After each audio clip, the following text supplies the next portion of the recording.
I started my podcast in February 2023, and it's been about 2.5 years since then.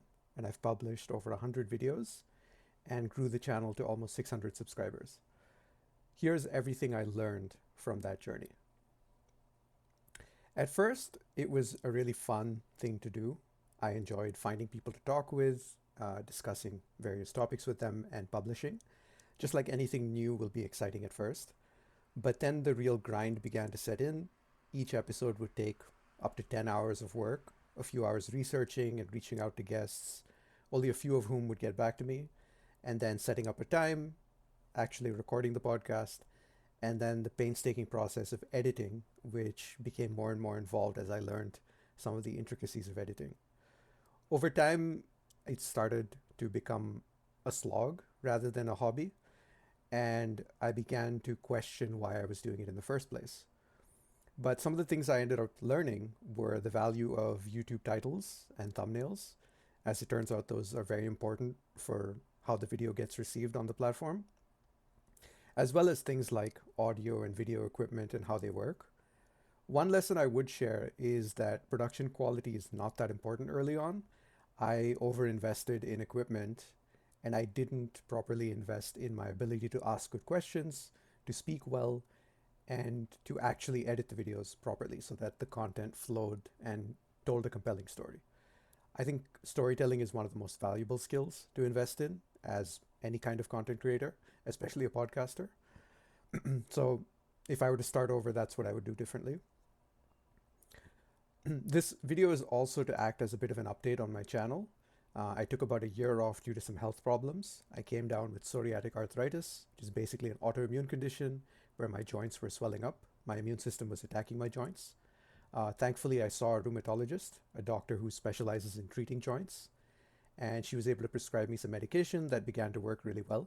So I'm functional now.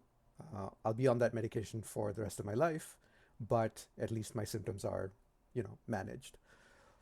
So I'm looking to restart my YouTube channel, and I'm going to apply some of what I learned. And I think one of the things I learned is to really be myself, because you are the ultimate niche. There's no other creator who can replicate you.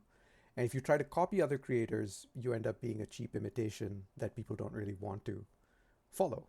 They would just follow the other person, right? So it's not worth copying the bigger channels. It can be worth studying them for some inspiration and some techniques on how to do things better, especially technical things like lighting or quality of thumbnails or audio. I will also say that I realized I was making it too difficult to consistently post. Volume really does matter, and I wanted to post every day, but someone had told me if you post every day, the algorithm will disfavor you. Turns out they were wrong. So I'm going to try posting more regularly, and I'm going to aim to lower the quality of production, but improve the quality of content, if that makes sense. For example, this video is going to have minimal to no editing, but it's going to be as genuine as I can make it. And I'm not going to be trying to copy anyone else. Instead, it's going to be me speaking directly about the things I care about. And I'm also going to refocus the channel on things I care about and more solo videos, because the amount of time it took to research and find guests, it was like hours per video. I realized I couldn't sustain that. And I think sustainability is really important because you're going to have to do this for years to succeed. When I set out, I was prepared mentally to do it for 5 years, but I only lasted 2 years. So I have to kind of pace myself. The other thing that taught me is that ultimately the community you build is going to be the backbone of everything. And I ended up building a really supportive community. And I should have leaned on them more. I should have asked them for advice and relied on them when things got tough rather than just withdrawing and backing away.